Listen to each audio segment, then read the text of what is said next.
I'm a park ranger in the Highlands of the Dead. There's a reason why this place is sealed off to the British public. My name is Peter Tully, and my story is not a happy one. I protect a land that is brimming with horrors beyond your dizziest nightmares. The truth of this region is a secret safeguarded by a few burdened souls. It is our duty to shield the world from the twisted terrors within this place. I have seen things that eyes cannot discern, and I have learnt things that minds cannot fathom. After 20 years of this unending hell, I am ready to share my story. It is, by no means, a short tale. And this is only the very beginning. When I moved to Scotland in the spring of 2004, I was a young man. I left the Metropolitan Police Force behind, and I accepted a position as a park ranger in the Scottish Highlands. Maria and I were hoping to start a family. It was a clean slate. "Are you sure this is what you want?" Maria asked. "Of course," I said. "Are you?" "Well, it's a bit late for both of us to be asking these questions now," Maria laughed, motioning at the window. "We're already in Scotland." I smiled. "I know, but you can always say the word. We could hop in that car and drive back to London." "I don't care about London," she said, wrapping her arms around my neck. "I care about you." I kissed her forehead. "This won't be like the city, Maria. It's peaceful out here." "Every job comes with challenges, Peter," she said. "Are you ready to jump straight into work? You can take more time to recover." "I love you," I said, tightly squeezing my wife. "But I'm ready for this." We were so naive. The Highlands is a region of Scotland known around the world, and yet it is not truly known by anyone. At least, not this particular piece of haunted woodland, a location that I will not disclose. The Highlands is a vast, sprawling region, and I pray nobody finds my park. You would be wise to never try. When I arrived at the village's local pub, on my induction day, I was met with steely glares from the establishment's handful of early morning drinkers. It was the sort of standoffish demeanor that newcomers often receive from locals, especially an Englishman in a Scottish village. Ancient prejudices never really die, do they? "Over here, Peter," a man hoarsely bellowed. I turned to see Matthew Wright, the old man I recognized from my job interview. It had only been a month since our online call, and yet the fellow had somehow aged 10 years or so. He must have been in his late 60s at the time, and I could only assume it to be stress-induced aging. The result, most likely, of Matthew fulfilling park duties, given the previous ranger's disappearance 3 months prior.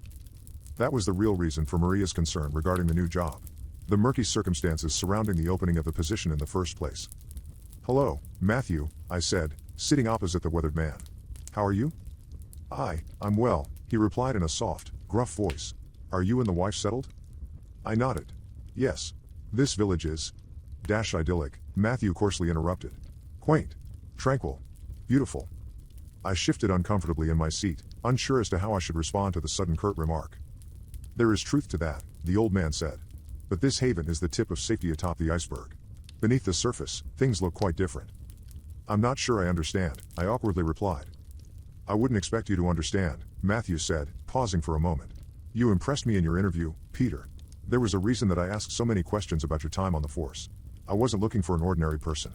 I was looking for somebody who had already stared horror in the eyes." I stifled a gulp that involuntarily rose to the top of my throat. "Are you okay?" Matthew asked, possibly noticing that the color had drained from my face. I nodded, composing myself. "Yes, I'm fine. Well, I'm thinking about the woman who held the position before me." "Shirley Pond," Matthew said. "I understand your hesitation, Peter. Who would want to fill the position of a missing person? Well, I won't lie to you. These woods are dangerous. The job comes with risks." "I know," I said. "You warned me." I hadn't divulged that piece of information to Maria, as I knew she was already uneasy about me returning to work after the nervous breakdown in London. "I did," Matthew said, sighing. "But, well, what do you imagine might have happened to Shirley?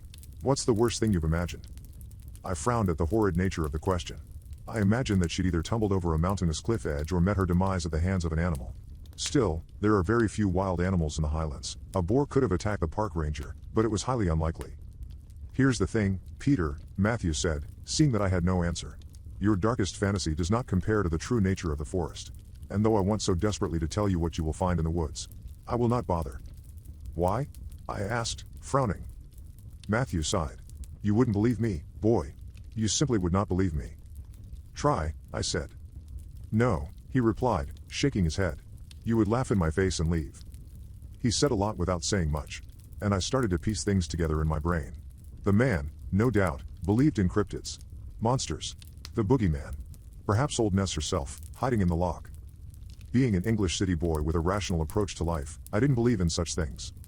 What's out there? Some sort of creature? I asked.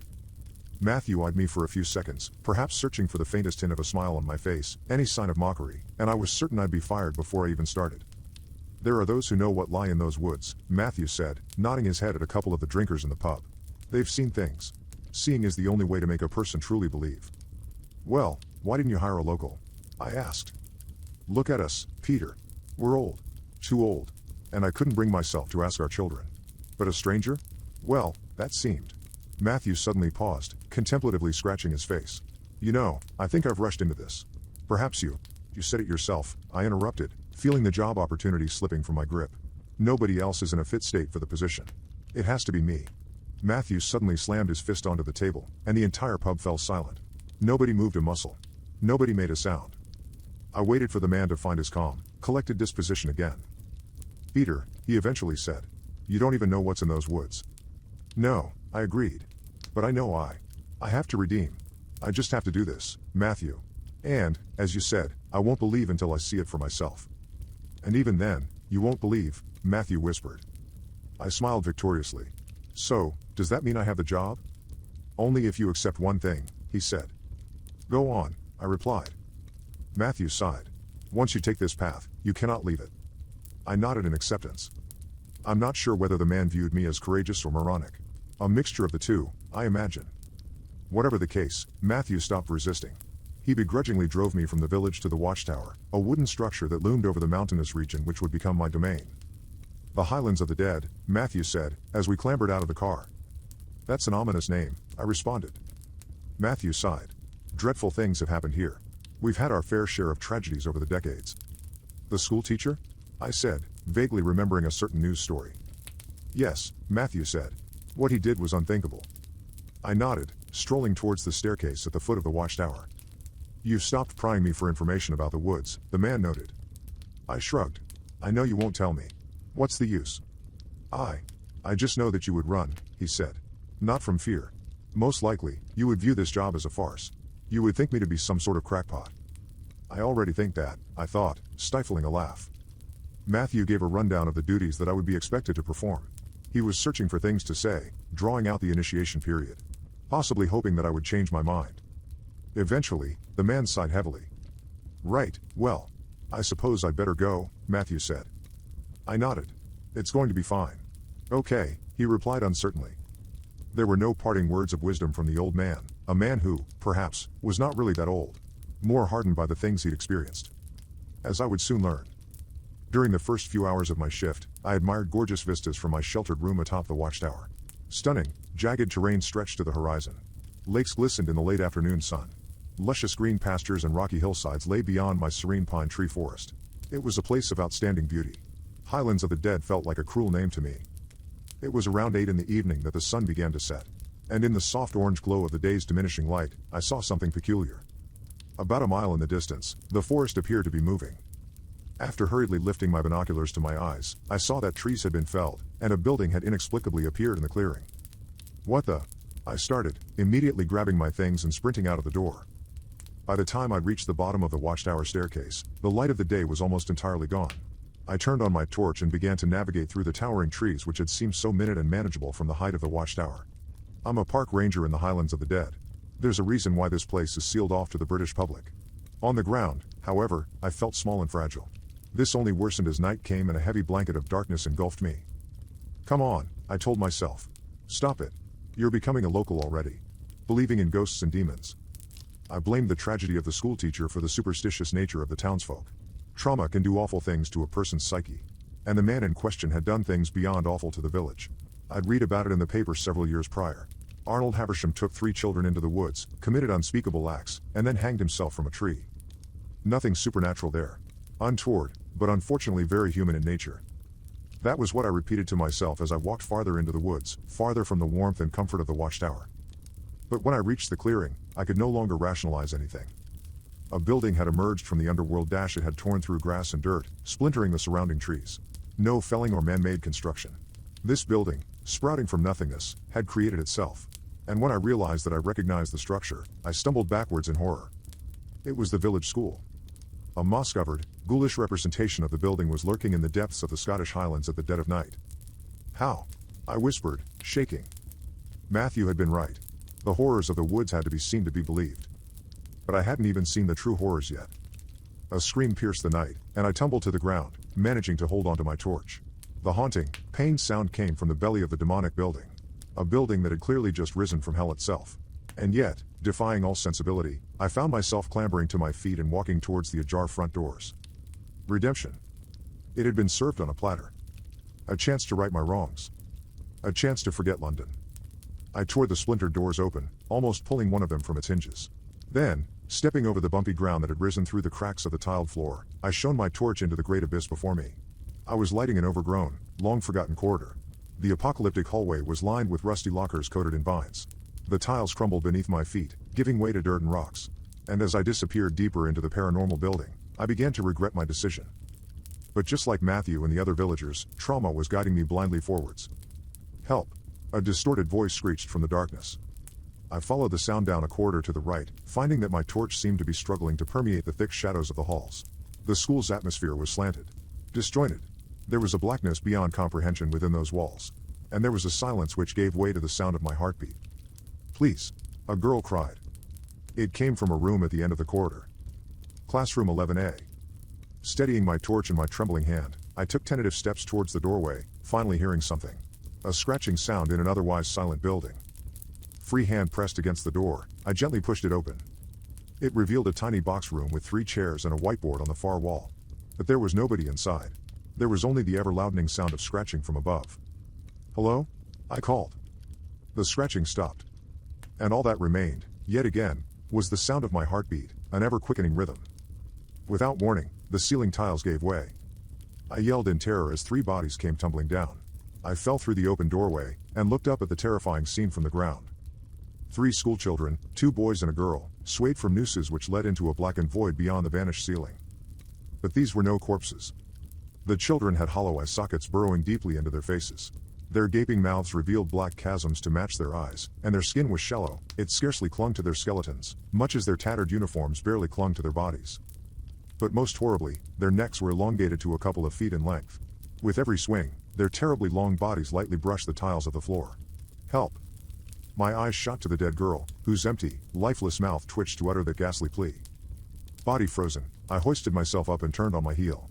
I could hear moans of agony from behind me as I sprinted along lightless corridors, struggling to navigate my way out of the school. Everything looked different. I was caught in an ever-changing maze. And when I finally found the school's main entryway, the ground began to quake. The ceiling above slowly descended, and, as dirt filled the school entrance, I realized the spectral building was sinking. I sprinted towards the exit, desperately trying to maintain my footing on the rocky surface beneath my feet. I could feel the fresh air spilling through the doorway. My brain was waking from a trance. Why did I even come in here? I wondered. The haunted place had clearly wormed its way into my brain, but I was almost free of it. And then, as I crawled through the half-sunken doorway, something clutched my ankle. You belong. A sinister voice shrieked. I turned to face a hand rising from a crevice in the dirt. A near fleshless, ghoulish limb slithered upwards. And when its face emerged, the blood drained from my own. Like those of the children, it was rotten, bearing shallow eye sockets and a blackened mouth. A mouth that opened wide, unleashing a deep, unyielding cry. And as I looked upon the unliving thing, my mind filled the blanks. I remembered the picture from the news article. Arnold Havisham. The building was plummeting into the ground below, and the abomination from a hellish dimension was trying to take me into the hollow. I dug my fingernails into the dirt, desperately scrambling to stay in the world above. And then I saw something. Illuminating the blackened hole, I could faintly distinguish another pair of rotting hands. Slender, but just as hauntingly unearthly. The brittle fingers coiled around the schoolteacher's inhuman face, and the man growled ferociously as an unseen creature separated him from me. As my ankle finally slipped out of Havisham's grasp, I jumped to my feet, watching the ground seal above the haunted school and its inhabitants. The forest suddenly seemed so peaceful. But it had lost all of its beauty. It only had taken one night for me to understand the disgruntled man. Not stopping to catch my breath, I ran back to the watchtower. And then I sat in my office, shivering, until Matthew arrived around 5 in the morning. He saw my pale face and smiled pitifully. "I tried to warn you," he said. "How is it? Real?" I whispered. "What did you see?" he asked quietly. "The schoolteacher," I replied. Matthew Wright raised an inquisitive eyebrow and widened his eyes. "Havisham?" "Yes," I said. "Isn't that what you saw?" He shook his head. "Peter, there are many things in this forest. And none of them—" I quit, I interrupted. "But you knew that already." "Wait," Matthew said sternly. What did I tell you? I don't care, I said, heading to the door. The old man tightly grabbed my arm as I passed him in the doorway. You will, he said. Once you take this path, you cannot leave it. Just watch me, I replied. If you try to leave the Highlands, Matthew continued, refusing to release my arm, you join the undead. What are you talking about? I asked. Matthew leaned closer and whispered. You belong to the woods now. We all do. I stared into the old man's eyes, and saw, for a second, the same hollow cavities that had on me from Arnold Haversham's face. And then I remembered the haunting entity's words. You belong. You are lying, I said. Then why haven't we left? Matthew asked. Knowing what we know, do you think we would choose to stay here? You are crazy, I replied, wrenching my arm free. That's why. Matthew followed me down the staircase as I hurried away from him. Think of Maria, he said. What does this have to do with her? I barked, stopping and turning to face the man. Everyone in this village is entwined with the Highlands, he explained, placing a hand on my shoulder. I tried to warn you, Peter. No, you didn't, I said, snarling as I squared up to the old man. You lured me to this cursed village. You tricked me into agreeing to do this job. Your warnings were meaningless. You knew I would view you as nothing more than a crazy old man telling stories. You knew exactly what you were doing. Matthew replied. Maybe. But I had to do it for the village. We need a ranger, and I'm falling apart at the seams. Do it for the village? I cried, laughing manically. What use am I against horrors of that magnitude? Matthew gripped both of my shoulders tightly and spoke coldly. The woods needs souls. That is our purpose. We sacrifice our souls to it every night. We give it a piece of ourselves. And in return, it spares the village. It spares everyone. I paused. The man's weary and worn face finally made sense. Everyone except us, I whispered. Matthew nodded. Everyone except us. So I kill myself slowly, like you? I asked.